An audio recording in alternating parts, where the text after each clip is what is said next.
महिला वकील का सोना ना लौटाना पड़ गया बैंक को महंगा।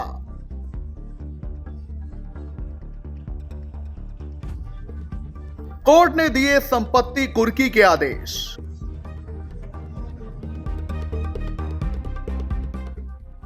क्या महिला वकील से होशियारी पड़ गई बैंक को भारी।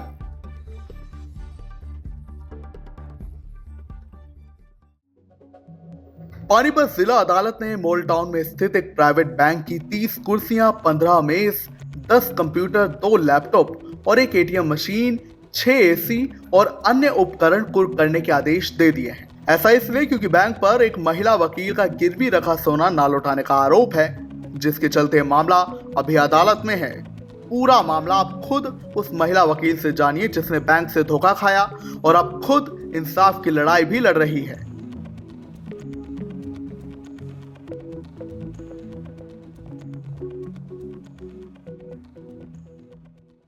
2019 में मैंने ना axis bank model town branch से एक लोन लिया था 2,05,000 रुपए का, ठीक है, गोल्ड लोन पे।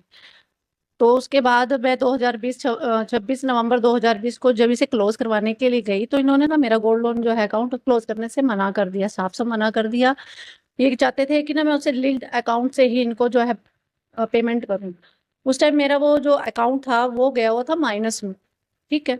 मैंने ही उससे ना करवा के मैंने इन्हें बोला कि आप मेरे अदर सेविंग अकाउंट से ले लो या मैं हार्ड कैश आपको दे देती हूँ या आरटीजीएस के थ्रू किसी भी अकाउंट से आप ले लो पेमेंट। बट इन्होंने लेने से इनकार कर दिया और फिर मैंने इनसे रिटर्न मांगा तो इन्होंने लिख के भी दे दिया कि हम आपसे नहीं लेंगे, सिर्फ उसी अकाउंट से लेंगे जो लोन अकाउंट है ना, उससे लिंक जो सेविंग अकाउंट जिससे इंटरेस्ट कटा करता था उसी से हम पेमेंट लेंगे।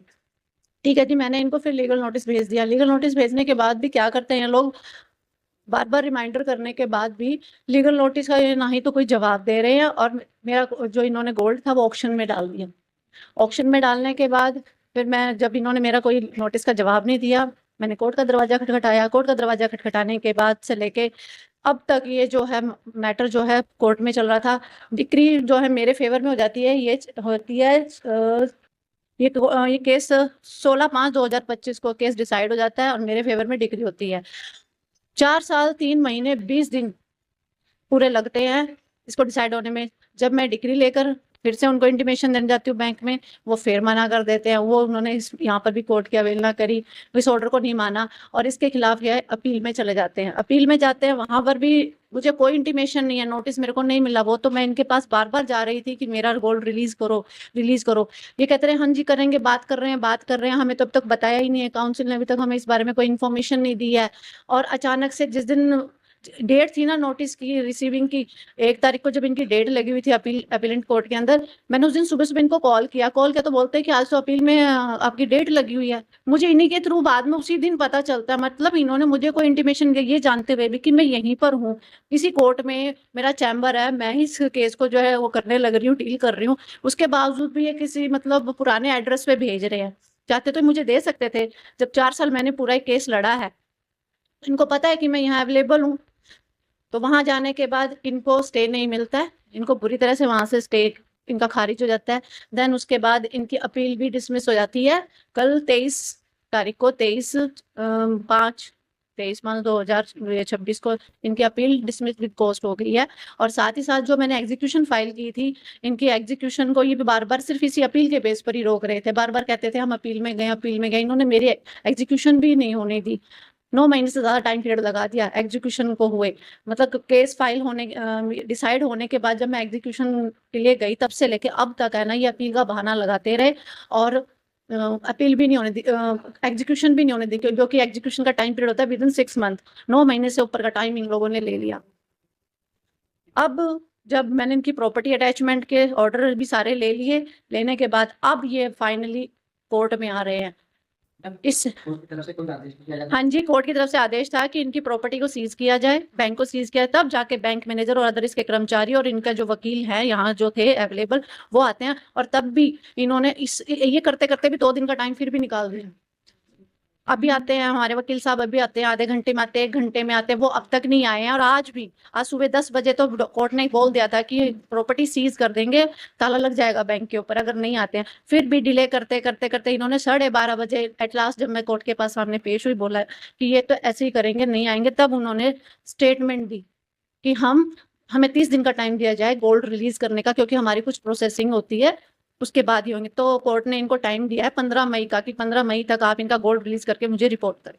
मैम, और उसके बाद में जो गोल्ड रिलीज नहीं करते, हाँ जी, कितना तक होता है? इसका ये स्टेटमेंट ऑन रिकॉर्ड हो चुकी है, ये इनके खिलाफ जाएगा। क्योंकि पहले भी कोर्ट तो ही कर चुके हैं। बिल्कुल कर चुके हैं।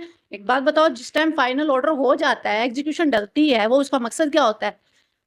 एग्जीक्यूट कराना उस ऑर्डर को, डिसाइड जो हो चुका है। जब इनके खिलाफ जा चुका था ऑर्डर, ये देना चाहते तो दे सकते थे। ये जो इन्होंने इतना टाइम पीरियड लिया है, 5 साल से ऊपर का जो टाइम इन्होंने खराब किया है, ये क्या किया है? ये मेरे को हराश करने का ही तो किया। ये तो एक तरीके से क्लाइंट को, कस्टमर को हराश करते हैं। अगर कोई मैम किसी का कोई गोल्ड रिलीज जान सकता हाँ, ये तो मैं, क्योंकि केस मेरा पर्सनल था और मैं खुद एडवोकेट थी, खुद इसको लीड कर रही थी। अगर मेरी जगह कोई आम नागरिक होता, उसको तो पता ही ना होता। ये लोग ऐसे ही भगाते रहते हैं। शुरू में इन्होंने मेरे साथ भी ऐसा किया। जब 2-3 बार इन्होंने मतलब मेरे को बोला, तो मैंने कह दिया रिटर्न में दो। मैं जब देने को तैयार हूँ, मैं पैसे दे रही हूँ आपको, मेरी चीज रिलीज करो। मैं टाइम पीरियड से पहले गई हूँ इनके पास, ये भी नहीं है कि टाइम पीरियड कंप्लीट होने के बाद गई हूँ। विद इन टाइम पीरियड जाती हूँ कि मुझे अपना गोल्ड वापस चाहिए और आप लीजिए पैसे जितने बनते हैं। उस टाइम जितना बना था ना, इनको एक एक पैनी मैं इनको दे रही थी। कोई ये नहीं कहा मैंने इनको कि मेरा इंटरेस्ट कम करो या कुछ भी करो। जितने इन्होंने चार्जेस लगाए थे, कुछ भी लाए थे, आप लो और मेरी प्रॉपर्टी मुझे रिलीज करके दो। बट ये बिल्कुल भी इन्होंने कोई हीड नहीं ली।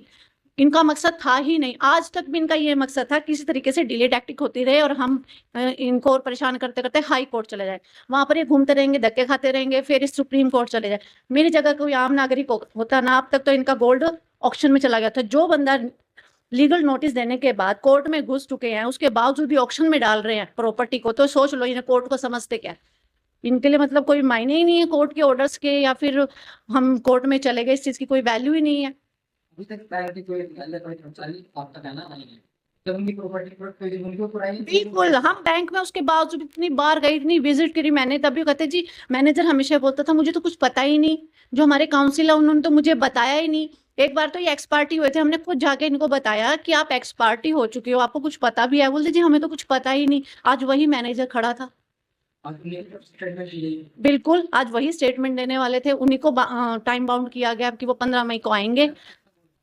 117 ग्राम, तकरीबन 11 तोले के करीब ही है, 11 साढ़े 11 तोले हो गया।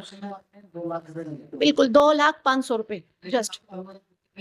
आज आप देख लो 1.5 लाख के करीब जा चुका है तोले के हिसाब से, तो कितना बन गया है? और बैंक में कितना चार्ज लगा दिया होगा? चार्ज लगा के आज की डेट में वो 7 लाख से ऊपर गया हुआ था, 8 लाख के करीब हो रहा है उनका जो। बिल्कुल बिल्कुल, आज वो कहते हैं कि 8 लाख के करीब कुछ, मेरे को भी एग्जैक्ट अमाउंट नहीं ध्यान है, फाइल में है। आपको लगता है कि इंसान होता तो बिल्कुल भी नहीं होता, अब तक तो उसका कुर्की हो चुकी होती, ऑक्शन में चला गया होता, हार मान चुका होता। इतने दिन कौन चलता है? एग्जीक्यूशन में भी मुझे इतने मतलब पापड़ बेलने पड़े हैं ना, और अभी भी लिख के गए स्टेटमेंट, फिर भी मैं उन पे विश्वास नहीं कर पा रही हूँ। अब आप ये देख लो, 100% नहीं लेकिन 99% अपने कोर्ट पे तो मेरे को 101% विश्वास है। हाँ, मेरी आम जनता से यही गुजारिश है कि ध्यान दे। पहली बात तो कि बैंक वालों के साथ कोई भी डील करते हैं, बड़े ध्यान से सोच समझ कर, जल्दबाजी में ऐसा कुछ ना करे। अगर ऐसा कुछ है ना, उनसे रिटर्न में रिसीविंग लें, वो जो भी बोलते हैं। अगर आपके पास रिसीविंग ना हो, हाँ, अगर मेरे पास रिसीविंग ना होती तो आज शायद मेरे पास ये जो वर्ड मेरे फेवर में आया ना, ये ना आया होता। एडवोकेट नीतू सिंह।